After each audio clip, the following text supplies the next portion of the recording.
Fala, conectados! Estamos aqui hoje recebendo dois empresários sensacionais que têm uma história muito legal, que com certeza vai contribuir com todos os nossos ouvintes para poder contribuir com seus negócios, aprender um pouco sobre gestão. É uma empresa que tem uma história muito bacana, tem uma origem familiar, né? E a gente vai falar um pouquinho. Primeiramente, gratidão, João e Luana, por estarem aqui hoje. E, obviamente, né, com esses olhos lindos aqui, sempre participando. Eu fico encantado todos os dias vendo isso. E eu gostaria que vocês se apresentassem, falassem um pouquinho de vocês, hoje a posição que vocês ocupam dentro da empresa, e contar um pouquinho para a gente da história pessoal, e a gente vai falar um pouquinho sobre a empresa também. Então, se apresente por gentileza, João, depois a Luana pode conversar um pouquinho também. Vamos lá. Ótima tarde a todos, sou João Pedro, sou diretor operacional da Persolo e estou na Persolo há 13 anos. Uma jornada a gente vem desde do campo, né, da obra, a gente vem trabalhando, aprendendo. Comecei como ajudante, então bati concreto, comecei na obra cavar tubulão, então eu vivenciei tudo, né, que nosso pai fazia, e a gente vem cada vez buscando formas de melhorar a vida das pessoas, como a gente conseguir melhorar o nosso trabalho, a nossa entrega, e como pessoas, né? Vejo que é onde a gente mais precisa trabalhar, todos os empresários, como o impacto que você causa, né, nas pessoas e no mundo é o resultado que você vai ter. Eu vejo que é onde eu mais busco trabalhar. Eu sou muito falho, cada vez aprendendo mais, tentando ensinar um pouquinho de vez em quando, mas eu sempre busco isso, tentar lapidar um pouco ali como eu trato as pessoas, como eu consigo ser reconhecido por elas, né? Porque a gente quer realmente mudar a vida de cada um que está com a gente lá na Persolo, entregar uma obra diferente para o nosso cliente, um resultado diferente, com uma confiabilidade do que ele fez, e fazer uma vez, fazer duas, quem não sabe faz três. Sim. Bem profundo, hein? Começou o episódio bastante reflexivo. Perfuração, né, mano? Bastante, fomos na base, na fundação. E a Luana, fala um pouquinho sobre você, Luana. Boa tarde a todos, boa tarde, pessoal. Muito obrigada pelo convite, estou muito feliz de estar aqui com vocês, né? Que são dois empresários que eu admiro tanto, com o meu sócio também, meu irmão. Então, um prazer estar aqui, muito obrigada. Eu sou a Luana Azevedo, eu sou engenheira civil, sou mãe do Benício, meu filho tem 4 anos e sou natural aqui de São José dos Campos. Tô na Persolo tô há 17 anos. Não vou entregar a minha idade aqui. Era menor aprendiz, né? Tô há 17 anos na Persolo. A gente começou também, assim, de baixo, né? Meu pai que fundou a empresa, nosso pai que fundou a empresa há 36 anos atrás. Então, a empresa tem mais de 3 décadas aí no mercado, já passou por muita coisa. E a gente vem aprendendo muito lá dentro. Então, o nosso pai ele não chegou e falou, olha, já pega essa cadeira aqui da direção comercial, que é a que eu tenho hoje. E a gente realmente começou fazendo tudo, né? Então, passei por todas as áreas dentro da empresa, financeiro, RH, administrativo, obras, tudo possível. E a gente foi aprendendo muito lá dentro, até que chegou uma hora que a gente realmente teve que assumir, né?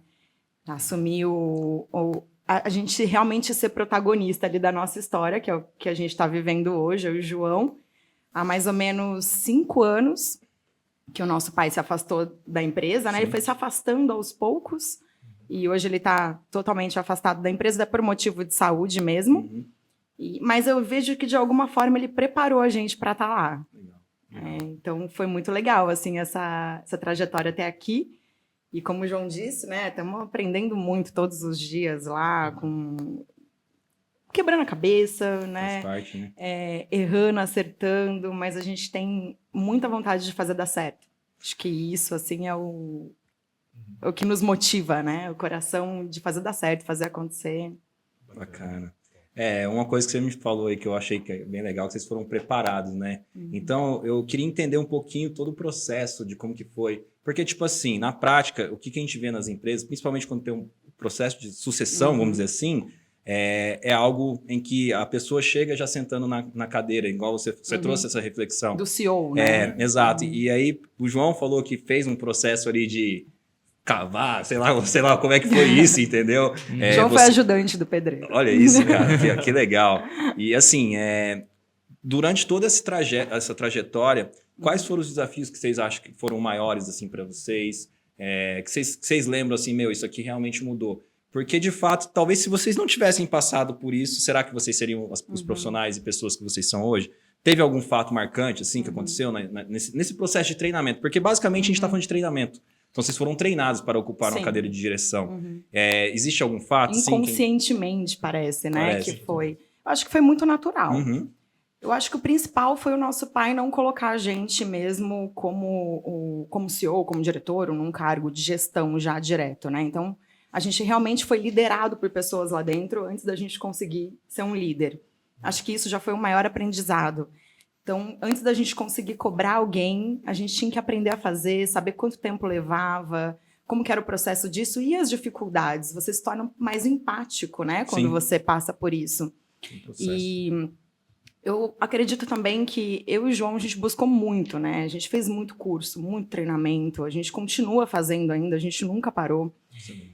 E há 4 anos atrás, acho que teve uma virada de chave também pra gente, que a gente fala, né? Que são as bifurcações da vida, né? Eu acredito que há 4, 5 anos atrás, foi uma delas que foi que a gente entendeu que nosso pai, ele tem um legado muito forte, ele deixou um legado, mas que a partir de agora, a gente não podia mais ficar nas costas disso. A gente realmente tinha que ser os protagonistas da história e fazer o negócio acontecer. Então, muita coisa, a gente virou essa chave. A gente falou, não, agora é a gente. É a gente que tem que fazer. É o nosso jeito agora. A gente começou a entender um pouco da nossa personalidade, aonde a gente queria chegar, para onde a gente queria levar a empresa para um próximo nível. Então, eu falaria assim, eu colocaria a questão da gente ter sido mais empático por aprender com as pessoas ali. Passado pelo processo, entendido na dor de cada um, né? Isso. E essa virada também, que foi um momento que a gente saiu, né, das costas ali do nosso pai e falou, não, a empresa é nossa, a gente precisa assumir. Esse de sair das costas do nosso pai foi muito legal, porque a gente participou de um curso, né, e lá tinha feedback. Então veio 20, 30 empresários e chegava cara a cara e dava um feedback, mas era um feedback, que a gente fala, sabe? Pode falar essas coisas Pode, aqui. gente, fique à vontade. Empresário fala palavrão também, não tem problema. O Lucas do marketing veio no outro episódio. Qualquer falou coisa tanto palavrão edita que aí. agora tem um E lá no Spotify de explícito. Ô, Lucas, você é foda, hein, cara? Deixa o nosso podcast como explícito lá no Spotify. Mas pode falar. E deram esse feedback que a gente tinha medo da nossa empresa.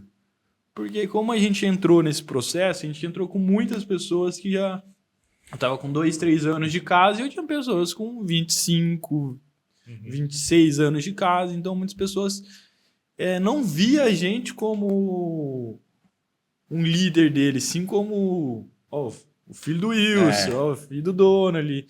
Então esse processo de passar pelo aprendizado foi muito importante para mostrar para todos que a gente não era filho do dono, a gente era capacitado ou foi capacitado para exercer aquela função. E a gente, nesse feedback que a gente recebeu de medo, foi uma virada de chave, porque a gente começou a se questionar. Nossa, por que as pessoas estão falando que a gente tem medo, né, da nossa empresa? Legal. E aí foi que a gente falou, cara, vamos meter a nossa cara, né? Não é... Vamos fazer o que o Wilson estava... Sempre buscar os propósitos do nosso pai, né? Que a gente busca até hoje. Mas também colocar o nosso jeitão, né? Como a gente vai gerir a empresa daqui para frente. Quando você fala o seu de gerir a empresa daqui pra frente, por exemplo, o seu pai, talvez, ele sempre foi focado mais na parte técnica. Sim. Ele não tinha um foco... Essa cabeça que a gente tem hoje de gestão de pessoas... Tem uma liderança ali, que são as pessoas às vezes mais velhas que estão lá, e principalmente as mais capacitadas tecnicamente. E quando vocês trouxeram essa nova gestão, eu vejo que vocês focaram muito nessa parte de cultura, etc. Qual que foi o ponto de virada assim, que vocês olharam uma empresa muito bem tecnicamente, por uma questão do que o pai de vocês construíram, né? Sim. Até mesmo por questões de patentes que ele possui, depois vocês podem falar um pouco mais sobre isso. Mas vocês viram uma empresa que essa parte de pessoas ela era meio tipo desbalanceada? o nosso pai, ele sempre valorizou muito as pessoas. Uhum. Só que quando a empresa vai crescendo, ela tinha, sei lá, 15 colaboradores, 10 colaboradores, é uma empresa pequena, né? Quando a gente pensa em expansão, em querer crescer a empresa, em levar o serviço para outras regiões, não adianta, você precisa ter uma cultura consolidada. Sim. E eu acho que faltava isso. A empresa foi crescendo, foi aumentando o número de colaboradores e a gente se perdeu, porque não era mais aquela empresinha familiar. Então, o nosso pai ele conseguia controlar enquanto era ali aquelas 15, 10 pessoas. E hoje a gente está com 90 colaboradores, né? E a gente está espalhado em várias regiões do Brasil. A gente está em obra no Rio de Janeiro, obra em Minas Gerais, obra... A região de Campinas ali é muito forte para a gente também, Sorocaba, São Paulo. São José dos Campos, Vale do Paraíba, acaba sendo 10% das nossas obras. É tipo o nosso escritório também. A gente tem bastante a São José ramificação. E aí, como que a gente consolida uma cultura estando tão pulverizado Distante, né? assim? Então, isso que a gente começou a trabalhar, bater muito, né? Muito forte. Então, a gente fala do jeitão, é o jeitão per solo. Então, a gente tem nosso jeitão. Tem várias coisas assim que Agora você só a fez gente fazer que uma faz. pergunta. Como vocês fazem isso? Porque eu acho assim, para quem tem uma operação, de certa forma, em vários locais, que é exatamente o que vocês têm, com certeza o maior desafio são as pessoas. Na verdade, a parte passou de 10, 15 funcionários que você... O exemplo que você falou é muito claro. Você tem um controle quando você que está ali operando, você que está ali gerenciando, liderando direto. Agora, a partir do momento que você tem que ter líderes de um projeto, vamos supor, você está lá em Campinas, dá um problema na obra, a quem recorrer, como é que funciona. Qual o ponto-chave assim, que você entende, e João, se vocês acham que, a gente implementou uma metodologia aqui que o líder de forma, ele tem até esse nível de autoridade, mas ele foi treinado, um treinamento de forma online. Como que é o processo? Assim, vocês precisam querer trazer informações estratégicas do negócio. Eu acho que o objetivo não é esse. Agora, a gente trazer tipo um insight para quem está nos escutando, tipo assim, eu tenho uma operação similar, como que eu posso fazer isso? Porque eu tenho esse problema também. Eu acho que o mais importante, como que o líder, no caso, ele transfere a cultura que a empresa tem para essas pessoas no dia a dia? Porque até um comentário que vocês fizeram aqui com a gente é que as pessoas elas são treinadas aqui e elas são remetidas para as obras que tem em vários lugares do Brasil. Isso. Muitas empresas eles preferem o quê? Contratar pessoas do local, porque às vezes custa mais barato, entendeu? E vocês como se diz, não seguem esse caminho por uma questão de qualidade. Então, trazendo o que o Ricardo trouxe, a minha dúvida também é, como que o líder consegue transmitir de alguma forma, isso aí a gente não faz. Isso aqui não é o jeito da Persolo. Esse não é o jeitão da Persolo. Quer falar? Eu falaria primeiro assim, para mim, né, depois você complementa, mas para mim o principal, alinhamento de valores. Então, primeiro, entender quais são os valores que são negociáveis dentro da empresa, que precisam ser vividos lá dentro, mas não aqueles valores de pôr na parede, porque isso aí não adianta. Tem que ser aqueles valores mesmo. No nosso caso, a gente parou um dia a empresa, juntou todos aqueles colaboradores dentro de uma sala num dia inteiro e decidiu junto com eles ali, escrevemos a nossa carta de valores. Então, a gente escreveu lá respeito. O que é respeito? Então, a gente foi lá e escreveu cada item. Respeito, tratar bem ao próximo, ouvir atentamente o outro, comunicar com antecedência os envolvidos nas ações. Então, a gente foi escrevendo junto com eles. Quando eles participam disso, que, na verdade, eu e o João, a gente não falou nada. Eles decidiram quais valores eram importantes ser vividos. Então, um começa a cobrar o outro. Isso é ótimo. Legal. Sabe? Eu acho que nós escolhemos, né? Fomos nós que escolhemos e nós não vamos viver. É tipo isso. E aí, meu papel e do João, hoje, é ser guardião desses valores. Então, às vezes, alguém chega querendo fazer algum jeitinho dentro da empresa, alguma coisinha, né? Mas é só um jeitinho. Não, mas e a nossa carta de valores? Né? As pessoas, elas não precisam de muitas regras, porque a carta de valores já dita como que tem que ser o jogo, como que a gente tem que trabalhar ali dentro da empresa. E é algo bem objetivo e claro, né? Porque eu acho que esse é o principal ponto. Porque aquelas coisas que são, um exemplo, ética. Pô, ética é uma palavra genérica, né? Sim. Talvez a forma de enxergar a ética minha é uma, a sua é outra. Então, as pessoas participaram do processo da criação, da definição do que é ética para a Persolo. É isso que você quer dizer, né, Lu? Exatamente, Legal. exatamente. É o que a gente fala de desgravidar a palavra, né? Que a gente tem... nosso valor, a gente tem ética nos nossos valores. E desgravidar ele é dar 5 exemplos que a gente tem na nossa carta de valores. E nesses 5 exemplos a gente mostra que é um trabalho ético para a equipe. Acho que é a ética no dia a dia da pessoa, seria isso. Mas eu vejo que a carta de valores, o evento em si, ele é muito importante. Eu acho que o primeiro passo que você tem que dar, que você consegue alavancar a cultura, é entender que a cultura é mais importante que as pessoas. Muitas vezes a gente acha que criar valor, criar uma cultura é o inverso, é você priorizar as pessoas. Só que quando você prioriza as pessoas, você acaba prejudicando. Se eu priorizo você, eu prejudico você. Eu acho que Entendeu? até para E trazer... E também você prejudica Agora- a sua cultura, né? Porque você tem que se moldar Sim. às pessoas. Vou dar Exato. até um exemplo É um prático. pouco polêmico. É polêmico, mas eu acho que faz muito sentido. Eu acho que o sentido está no quê? Vou dar um exemplo. Uma pessoa que entra, que não vive os seus valores, e ela é uma pessoa excelente na Entrega um função resultado técnica. Ela maravilhoso. entrega um resultado top, mas aí Você ela tá às vezes age de forma, mal educada com as pessoas, ela desrespeita, Chega atrasado. ela chega atrasada, ela não vive os valores da empresa. Ou seja, você começa a moldar a tua empresa em relação Pra a uma ser- pessoa que vai causar um mau exemplo, e assim, não adianta. Os seres humanos, eles vivem de exemplo. A gente, desde quando a gente nasce, a gente a criança, né, a Lô tem filhos, você tem filhos também, João? Tá chegando. Então, mas enfim, Rodolfo tem 2, eu tenho uma menininha também. Mas enfim, a gente sabe o que a gente falar pra criança, não pode mexer aí, o que ela vai fazer, ela vai mexer. Então, ou seja, não adianta, ela vive o exemplo, ela vive o que você fala, o que você faz, não o que você fala. Então, as pessoas, depois que elas ficam adultas, é a mesma coisa. Então, aí você vê uma pessoa lá que tá agindo de forma, mal intencionada, ou fazendo coisas que estão em desacordo com o combinado. Ela não tá nem fazendo nada errado, mas ela tá fazendo algo que não é um valor da empresa.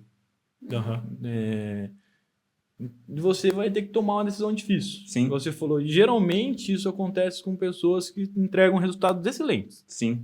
E aí Porque até quando a pessoa não entrega, vira uma decisão fácil. Sim. Com certeza. Isso é fato. Então, quando geralmente a gente sente mais as que são difíceis, que são pessoas que entregam muito, mas não são alinhadas. São as com a hard empresa. skills e as soft Exato. skills. Soft skills. E até para deixar essa questão a cultura é mais importante que as pessoas de uma forma muito mais clara do que a gente quer dizer. Eu entendo que é um exemplo simples, é um departamento comercial, que eu vejo muito empresário cometendo esse erro. Então, por exemplo, você tem um cara de vendas dentro da sua empresa, que esse cara bate a meta todo mês. Só que o que ele faz? Ele centraliza tudo, ele não treina as pessoas, ele é um cara individualista, ele não trabalha em Ele equipe. promete coisas que a empresa não vai conseguir Exato. entregar. Não cumpre. E aí, ou seja, ele não deixa espaço para novas pessoas ser tão boas quanto ele, porque ele acha que ele quer ser o destaque, ele quer ser a referência. E aí, onde que tá cometendo esse erro? Ou seja, a pessoa está prevalecendo sobre a cultura.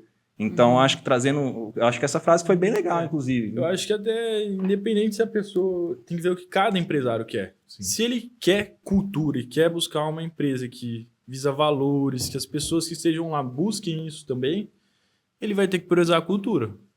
Muitas vezes eu acho que não existe o certo e errado. Cada um conhece os seus números e fala, nesse momento eu preciso prezar por resultado? Não sei. É uma decisão que cada um tem que tomar. Eu vejo que, igual a Luana falou, uma bifurcação nossa foi prezar por valores, cultura. Trouxe alinhamento. Isso... Aí trouxe esse alinhamento para o campo, trouxe esse alinhamento para os clientes, trouxe alinhamento para os fornecedores. Legal. Porque os fornecedores, eles têm que estar alinhados com a nossa cultura também. Né? Trouxe alinhamento para tomarem decisões quando a gente não tá lá. Isso é Porque legal. como eles vão, como o João Pedro vai pensar, como a Luana vai pensar, Conforme a carta de valores. conforme Conforme a a cultura da carta. empresa. Isso é verdade. Então a gente não tá lá que tá acontecendo alguma coisa. Ele vai falar, vai ir pra cultura para ele tomar a decisão dele. Legal. E aí a pessoa não Então, fica o acho dia que inteiro isso te ligando, perguntando o que ela tem que fazer, né? Ela já Uhum. sabe. Sim.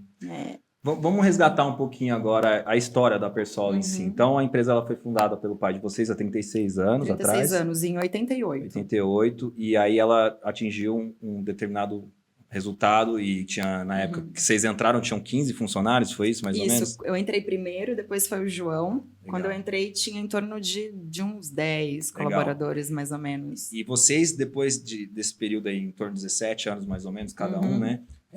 Em que momento vocês assumiram a posição de líder e diretores da empresa? Foi no momento, faz o quê? Quanto tempo isso aconteceu? Porque é legal, talvez para quem está passando por um processo de sucessão, que está nos escutando, entender que houve, no mínimo, ali um período de 10 anos, a gente está falando. E nesse período vocês fizeram um trabalho de uma pessoa operacional, Sim. de execução. Sim. Porque às vezes, realmente eu vejo empresas cometendo muito essas falhas. E assim, dentro desse processo todo da história de vocês, qual foi o principal desafio empresarial que vocês tiveram? Queria que vocês trouxessem para a gente. O meu foi em 2018, foi quando, para mim, foi um marco, porque foi quando meu pai me colocou no contrato social. Né? Então a gente fala que, nossa, então meu pai realmente confia em mim, né? Ele me colocou dentro do contrato social. Então foi em 2018. Mas antes disso eu já fazia um trabalho de gestão. Eu falo que a gente já tem que executar para depois a gente realmente ser efetivado, né? né? Então eu já exercia. O meu processo lá dentro foi então há 17 anos atrás, quando eu entrei. Eu sentei do lado da Inês. A Maria Inês foi uma das primeiras colaboradoras administrativas do meu pai. Uma das primeiras, não, a primeira. E aí tinha uma mesa só, o escritório. Sentou eu e ela me explicava tudo. Sou muito grata a você, viu, Inês, por tudo. Obrigada mesmo, porque teve muita paciência comigo. Foi sua primeira mentora. Foi minha primeira mentora, exatamente. E ali eu comecei, né? Eu acho que o que fez eu conseguir ir avançando também foi porque eu tinha um protagonismo, né? Então eu não ficava esperando as coisas caírem do céu, ia mudando. E o nosso pai sempre, isso é essencial, porque o nosso pai sempre foi muito aberto. A gente chegava com uma opinião, ele sempre escutou, então isso dava mais motivação pra gente continuar. Ele dava voz à opinião de vocês. Você sabe que isso é um grande problema, né? Dentro das empresas familiares, né? Porque os pais, eles querem que os filhos... A briga por ego, né? Isso, a briga por ego. Eles querem que os filhos assumam a empresa, mas em algum momento eles começam a perceber que os filhos estão sendo melhores que eles acabam, às vezes, bloqueando os filhos. Podando, isso né? é comum, entendeu? Ou até um tem uma forma de pensar, o outro tem outro e ninguém... É porque o mundo mudou, cede, né? né? E às vezes o cara que montou a empresa lá atrás, o mundo mudou e ele às vezes não consegue acompanhar. Ele sente que às vezes que o herdeiro tá falando, que o sucessor tá falando, né? Que tem uma diferença de herdeiro e sucessor. Isso que eu ia falar, né? tem uma diferença O muito herdeiro é aquele que grande. pega uma empresa e deixa ela do mesmo jeito o resto da vida, né? Talvez ele Ou só... não, né? Ou ele quebra ela. a empresa. O sucessor é o que faz a empresa crescer, né? Exato. Então, assim, acho que é muito comum, dentro da nossa carteira tem muitas empresas familiares, e a gente vê que sempre tem essa briga. E aí, aonde que você consegue começar, de alguma forma, a ter um direcionamento melhor nessa parte? Quando cada um começa a ser responsável por um setor. Exato. Porque até então, existe o dono maior, que é o pai, que manda em tudo. Ele acha que sabe de finança, ele acha que sabe do comercial, ele acha que sabe de tudo, mas, na verdade... Quando ele faz essa divisão, dizendo, talvez realmente eu não sou o melhor nessa parte, talvez eu sou o melhor nisso, e começa a ter essa divisão, começa a ter essa clareza dentro da empresa do que realmente, o que é bom para a empresa, não mais o que é bom só para o nosso pai sucessor. deu muita abertura pra gente, isso é inegável, né? Ele Muito deu legal. sempre Legal, muita show de bola abertura. isso, A Luana, ela começou na administrativa e tudo, né? E ele sempre deixou ela, entre aspas, assim, né? Dar a cara dela, né? No que ela fazia. Eu fui contratando gente, Que legal. sem saber, não tinha técnica nenhuma de contratação, de nada. Eu tinha feeling. E naquele começo eu contratava assim, olha, tô até lembrando disso que eu nem lembrava. Eu contratava geralmente, era o primo do amigo, sabe assim? Não tinha um processo de recrutamento Normal, e a gente seleção. começou assim também. De alguém lá de dentro da empresa mesmo, você fala. Lá dentro da empresa. Então, de assim, indicação, né? já tinha uma pessoa, ele indicava o vizinho, indicava o primo, era assim. É mais assertivo, né?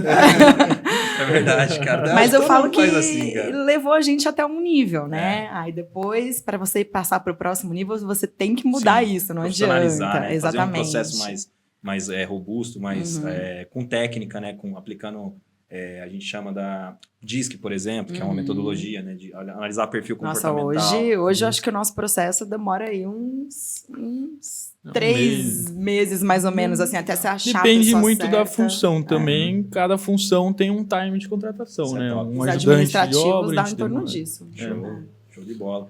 Bom, assim, falando um pouquinho do produto de vocês e tal, eu entendo que uma característica muito legal é a questão da inovação, né? O Rodolfo até comentou sobre a patente e tal. Qual que é o desafio que vocês têm, por exemplo, para perpetuar isso? Porque, assim, uma empresa que cria algo inovador no mercado, ela tem a dificuldade de ser copiada, né? E isso é a natureza, né? A gente cria algo muito, muito bacana e isso pode acontecer de alguém querer copiar a nossa ideia. No aspecto prático, assim, como vocês tentam se manter inovando e superando as expectativas dos clientes, fazendo algo que realmente transforme o mercado, que crie padrões? Porque uma empresa que cria algo, ela cria um padrão. E a partir daquele momento, nada vai ser além daquilo que vocês criaram, porque aquilo transformou o mercado.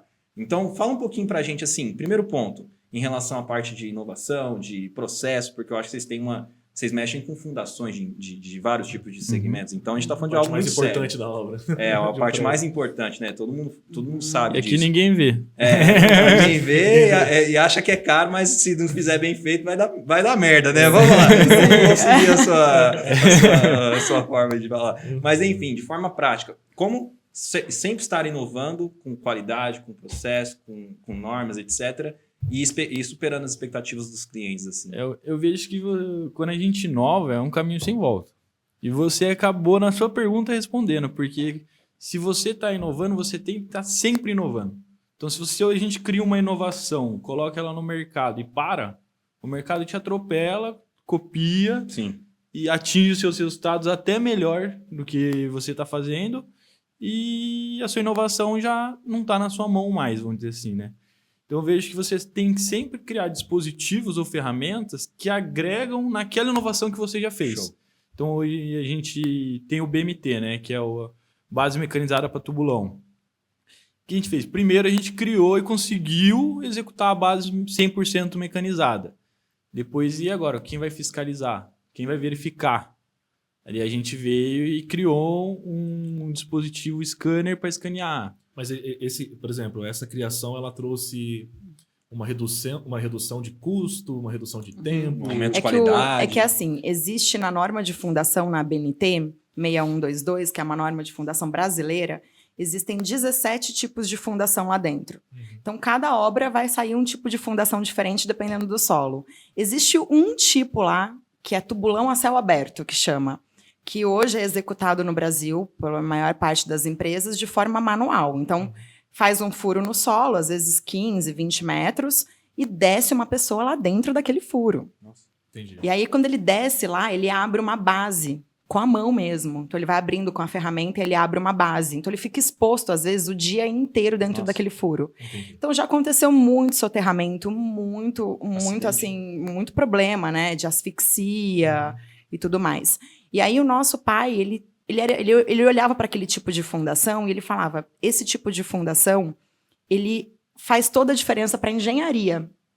Só que, como que a gente vai usar essa fundação desse jeito, colocando pessoas Sim. expostas? Faz sentido. E aí foi que ele criou o BMT, né? Que é um dispositivo que ele elimina totalmente a mão humana, não precisa descer ninguém lá. Então, desce esse dispositivo, ele abre Legal. com o diâmetro do projeto. Ele é até 10 vezes mais rápido que uma abertura manual, fora precisão, inovação. Legal. E hoje o meu trabalho do João está sendo levar esse dispositivo para o Brasil, E né? vocês querem acoplar outras coisas nesse próprio dispositivo, é isso? Exato, A já gente estamos já acoplando. acoplou, né? Legal, Já gente. acoplou.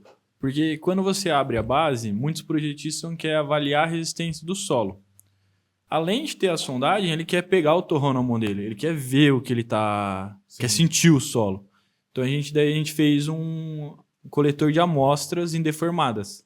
Porque se a gente abre a base mecanicamente e desce alguém para conferir ou retirar um torrão de terra, não é mais mecanizado. Porque Não alguém é. está precisando Alguém- é descer, verdade. não resolveu a dor, É. entendeu? Não, A solução tá ainda falando da segurança das precisava... pessoas também, né? Eu acho que isso tem Sim. um valor absurdo. Na verdade, esse é o ponto crucial. É, eu acho que... Esse é o Na ponto ver- crucial. E o nosso pai ele acreditava muito no tubulão. E o tubulão ele vem sendo uma solução descartada. Literalmente descartada. Por quê? Pelo risco. Em você começar uma obra, você correu o risco de alguém ter um acidente fatal. Então você nem emprega aquela fundação. Ela Entendi. realmente estava sendo... E a norma, ela vem cada vez mais prejudicando esse tipo de fundação, mas criando critérios de segurança que evite que a pessoa busque o tubulão, Entendi. pelo risco que ele tem. Então a gente vem cada vez mais mecanizando esse processo para conseguir vender ele para os clientes.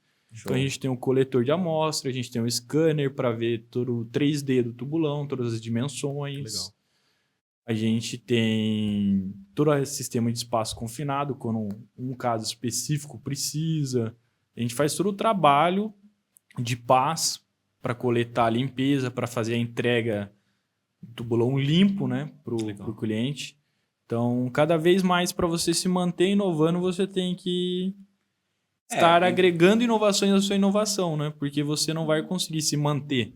Se você cria alguma coisa e para, você não concorda que... Não, faz sentido total. Até mesmo se isso for um negócio, né? É um negócio que sempre vai gerar novos negócios. Porque você sempre está colocando um novo componente, entendeu? É o que tá Acoplado acontecendo naquilo com a que você gente tem. hoje. O mercado Isso é pede legal. isso, né? O mercado também, ele sempre está esperando, né? Vamos dar um exemplo da Apple, né? Todo ano eles fazem uma mudança. De vez em quando eles só tiram uma câmera no celular e vende como o novo celular, mas tudo bem, a gente sabe que eles sempre estão inovando, né? Sempre. Mas assim, é algo porque mexe com tecnologia. E querendo ou não, na parte de construção civil, com certeza a tecnologia chegou também. E o simples fato de você ter criado algum tipo de estrutura em que vai fazer um processo que aquilo era uma pessoa que poderia morrer ali dentro, meu, olha o tanto de pessoas que talvez indiretamente vocês evitaram acidentes. Eu acho que isso tem um valor não somente financeiro, vamos dizer assim, que é um valor totalmente humanizado. É no imensurável, negócio, né? A verdade, né? No caso do nosso pai, estava realmente no sangue dele. Então, quando a gente tirou essa patente da gaveta, foi no sentido, assim, de honrar. Legal. Porque ele queria transformar. O sonho do nosso pai era isso, era transformar a engenharia do país e levar essa inovação, né? Ele tinha essa paixão. Legal. É lógico que a gente não pode viver só disso, né? Sim. Mas, de alguma forma, a gente vem tentando levar isso mesmo. Uma coisa que você perguntou, que eu também eu acho que é crucial para os empresários, é não desistir. Sim. Porque a gente recebeu no início dessa inovação muitas portas fechadas, muitas portas bateram, né, na nossa cara ali, as pessoas não aceitaram, mas a gente continuou insistindo nesse projeto. A gente acreditava. Então, acho que o primeiro ponto é você acreditar no que você faz. E isso foi, e também foi algumas tomadas de decisões que a gente teve. Por exemplo, a gente se juntou em alguns centros de inovação do ramo da construção civil, com algumas grandes construtoras, grandes players do mercado. A gente pagou um pouco para ver, né? Então, a gente pagou para testar nosso produto. A gente insistiu mesmo. E hoje, né, um desses clientes, a gente está fechando contratos de Regional Brasil com eles. Que legal. Mas eu acho que é fruto de muita insistência. Você acreditar no que você está fazendo, acreditar no seu projeto e não desistir na primeira. Porque tem muita gente que desiste na primeira, né? Recebe o primeiro não. Aí... ser empreendedor, né? Você realmente acreditar no teu produto de uma maneira em que você fazer intencionalmente ações para poder estar em evidência, estar em sempre melhoria. E eu acho que isso é sensacional. Conta um pouquinho para a gente, hoje, quais áreas de atuação da Persolo, em que áreas que vocês têm o expertise? A gente falou muito sobre fundação, mas eu acredito que tem mais atividades. Até para vocês explicarem melhor aqui, quem está nos escutando, que trabalha em setores similares, o quanto vocês podem ajudar esses tipos de empresários, né, que estão no ramo da construção, até com a diferenciação do produto de vocês, uma máquina diferenciada que tem uma determinada função, etc. Quais as áreas que hoje vocês atuam hoje no mercado de construção civil?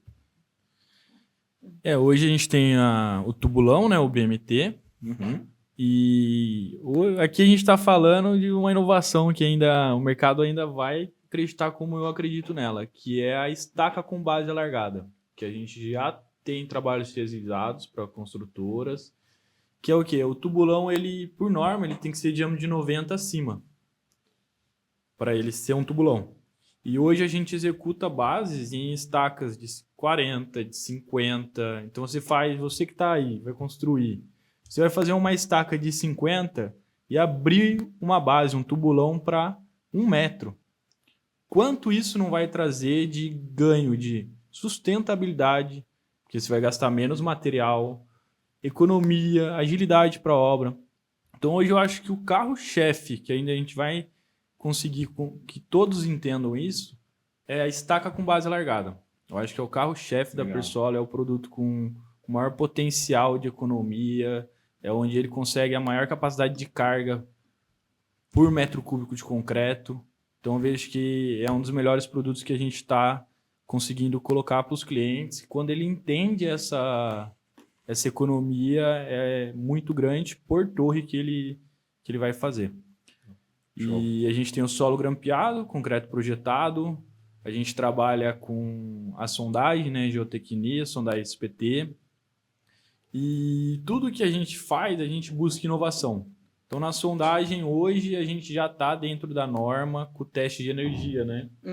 Que a gente faz um ensaio pitch na sondagem. que a gente consegue, o prestador que está nosso ouvindo, você consegue ver qual é a perda de energia que você tem naquele equipamento.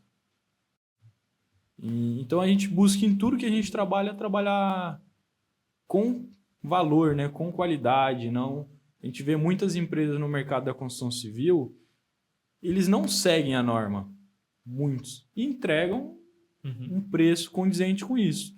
E quando você quer mostrar o seu valor para o mercado, mostrar para o mercado que você ter, né, uma contabilidade você economiza, você ter uma empresa de fundação que faz engenharia, que olha o seu projeto, que vê se seu projeto está no caminho certo, que vai fazer uma sondagem, vai analisar o seu solo, vai fazer um poço de inspeção, vai buscar entender a sua obra, porque cada fundação é particular.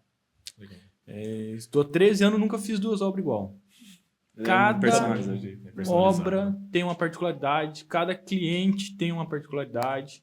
Então, quando você consegue reconhecer essa dor do seu cliente e cada vez mais ir melhorando para buscar isso, eu vejo que cada vez mais o mercado abre as portas para você atender, né? Teve algum tipo de projeto que vocês lembram assim, esse projeto foi uma coisa marcante na história da empresa? Marcante. As locações que você fazia. Eu falaria a gente fez o maior galpão da América Latina do Mercado Livre. Foi uma obra muito grande, foi muito bacana, em Araçariguama. Outra obra que me marcou muito também foi o hangar da Azul que a gente fez, porque foi uma das primeiras obras que a gente conseguiu utilizar esse sistema. Sim. Né? E é uma construtora muito grande e ela acreditou na gente, então foi uma primeira oportunidade que a gente tem, foi muito desafiador. Sim, foi muito desafiador, mas a gente conseguiu entregar com qualidade, com segurança, né? Então essas 2 obras foram obras que marcaram muito a história da Persolo.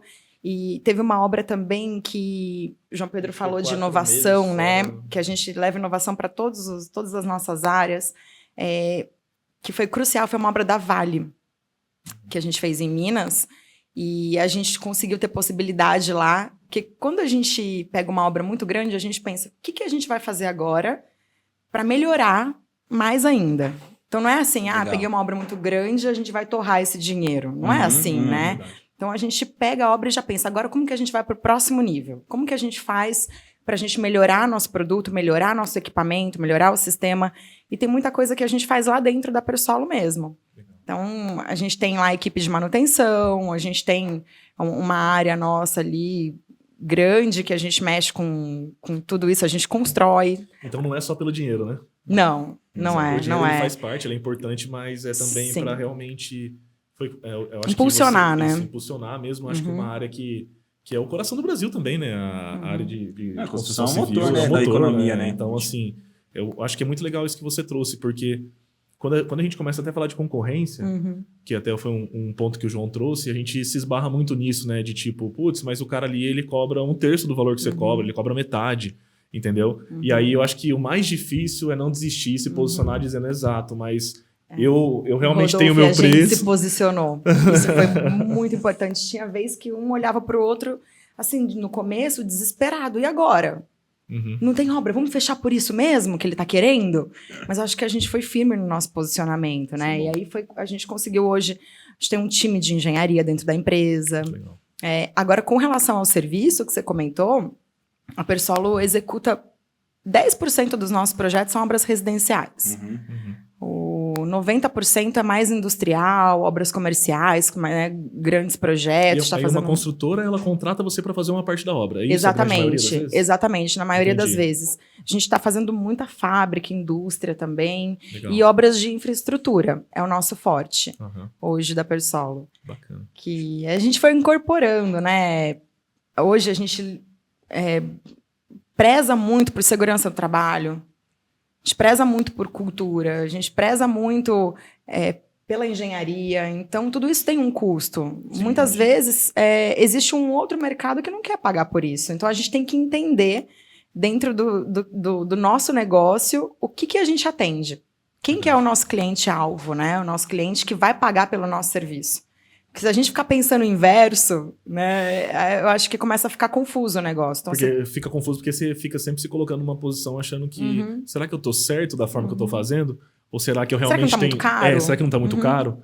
Eu acho que isso é importante mesmo, esse posicionamento firme. É um posicionamento e que tem dado certo. Mas eu acho que o posicionamento ele tem que ter entrega. Sim. Com certeza. O posicionamento Diferenciação. ele tem que ter Diferenciação. diferencial, como você falou, exato.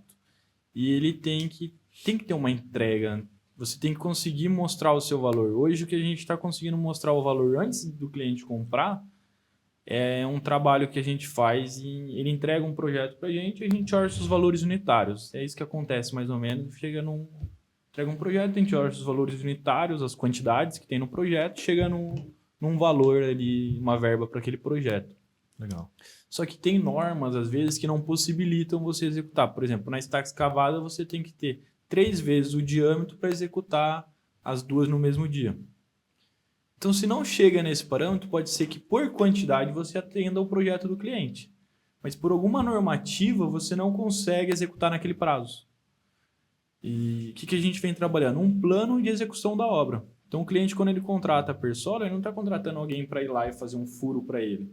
Ele está contratando o operador, a máquina, Sim. mas um time de engenharia por trás dele e uma administração Uma gestão daquela parte Gestão que vocês são daquela- responsáveis. daquele entregar pilar aquele da obra, contrato. né? Isso. Isso é para legal. entregar aquele contrato. A gente chama de gestão integrada lá dentro. Eu acho que eu posso trazer até um ponto importante. Sabe qual que eu vejo que é a maior dificuldade das empresas de construção civil? Eu acho que é a gestão, principalmente dos recursos que a empresa tem. Então, eu queria que vocês trouxessem um pouquinho da importância que é hoje essa gestão de uma obra, de entender o quanto que você vai gastar naquela obra, o quanto que vai sobrar para você pagar o pessoal do escritório. A gente faz muita questão da demonstração de DRE para vocês, né? Então, assim, o quanto que é importante essa gestão financeira hoje na empresa de vocês? E eu entendo que esse é um dos maiores diferenciais das empresas de construção civil, porque muitas empresas de construção civil não têm sucesso porque não tem gestão financeira. Isso é verdade. Então, hoje, nessa parte de gestão financeira, o que vocês veem que é um grande diferencial no negócio de vocês? Eu falaria primeiro começar pelos donos, né? Sim. Acho que os donos começar ali a entender qual o papel deles na empresa, questão de retirada deles. Eu acho que isso é muito relevante Sim. também, porque às vezes não é o CNPJ que fale, né? É o CPF ali que fale a empresa. Aham. Então, colocaria primeiro isso, né? Os donos, eles terem muita consciência de onde eles querem chegar, né?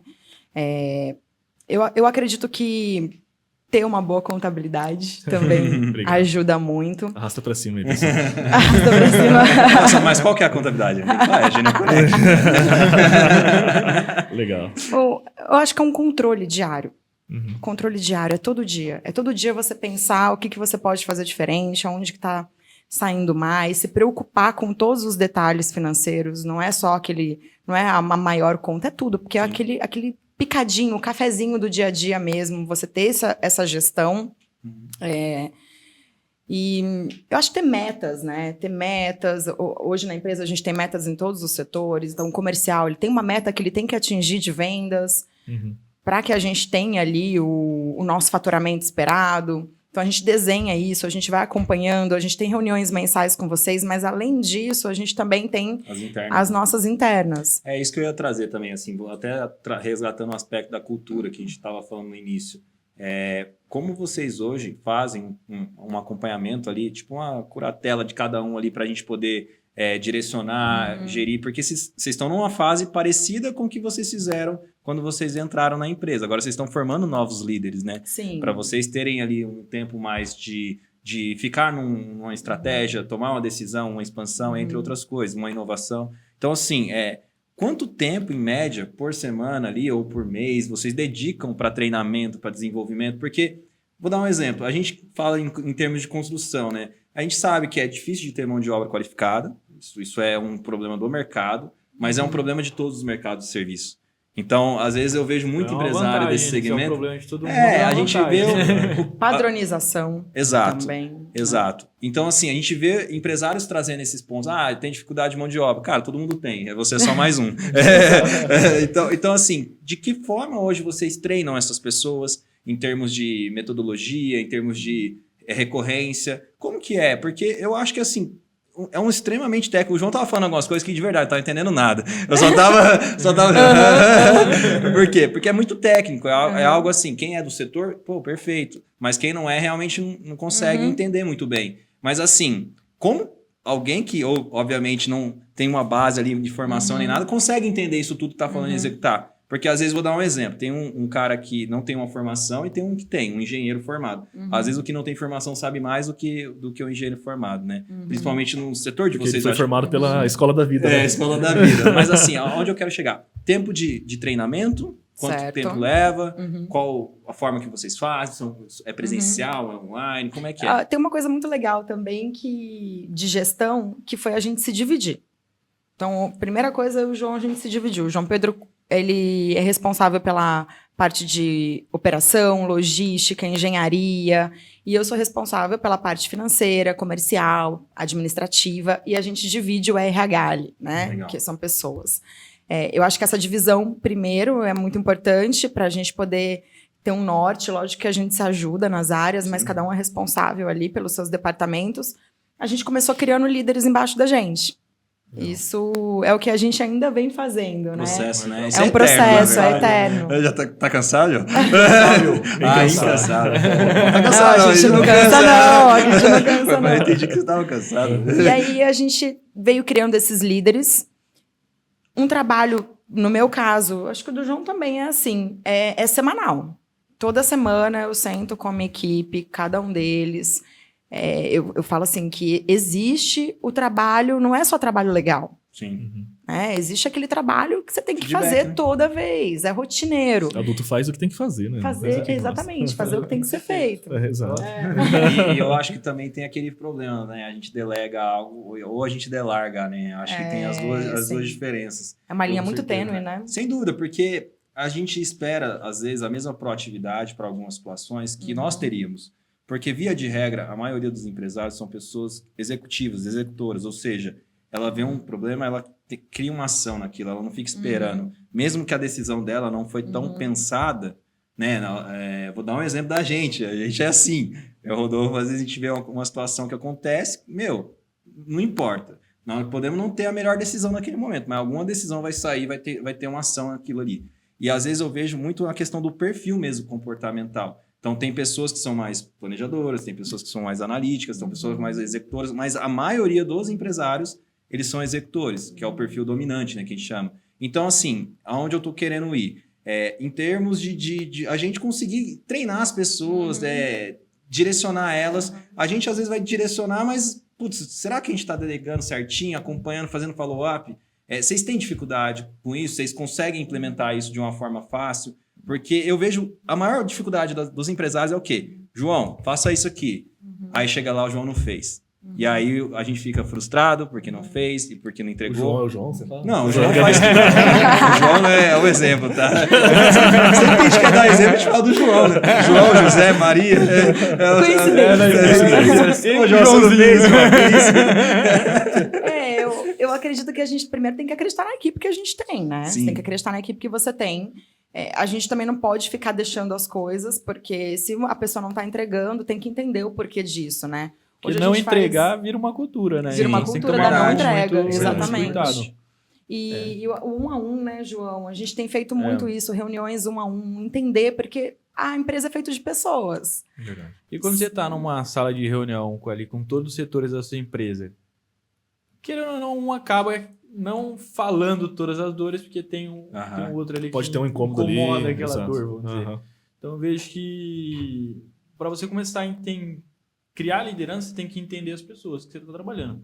E a reunião 1 a 1 é maravilhosa para isso, porque eu costumo falar para pessoas eu faço 3 perguntinhas assim que são repetitivas assim até. O que você está fazendo que você não deveria fazer? O que você não faz que deveria fazer? E o que você faz que poderia fazer melhor ou mais rápido? São 3 perguntas que eu costumo fazer para toda a minha equipe. E uma coisa que é muito importante, não é você só falar com seus liderados. É você falar com todo mundo que você consegue alcançar. Às vezes, como a gente é muito pulverizado, muitas vezes eu não consigo conversar com um ajudante da obra, às vezes até um operador acaba me distanciando, mas eu sempre que eu tenho uma oportunidade de falar com ele, eu busco também entender como que ele está, o que está acontecendo na vida dele. E muito poderoso aconteceu comigo semana passada, foi ouvir os estagiários. Era aquele que estava preenchendo o relatório, fazendo a mão na massa e eu ouvi. E com essas perguntas ele falava, cara, mas ele chegou para mim e falou, João, eu tô fazendo uma coisa, cara, Eu tô fazendo porque estão mandando. Porque, cara, não Precisa. sei pra que serve isso aqui. Daí eu olhei pra ele e falei... Porra, você tem razão, cara. Nem eu agora. Nem eu sei por que você tá fazendo dava isso. pra fazer de uma forma melhor mesmo. Daí a gente realmente mudou tudo, sabe? Ele ficou com mais 50% de tempo livre, que era quase o que ele só fazia, preencher relatório. Que legal, cara. Daí já preenchemos a agenda dele com outras coisas que vão trazer resultado, né? Mas eu acho que a premissa que vocês falaram é escutar as pessoas, né? Ouvir Eu acho pessoas. que a gente não E pode ele ser... tava incomodado, porque todo mundo quer ter impacto.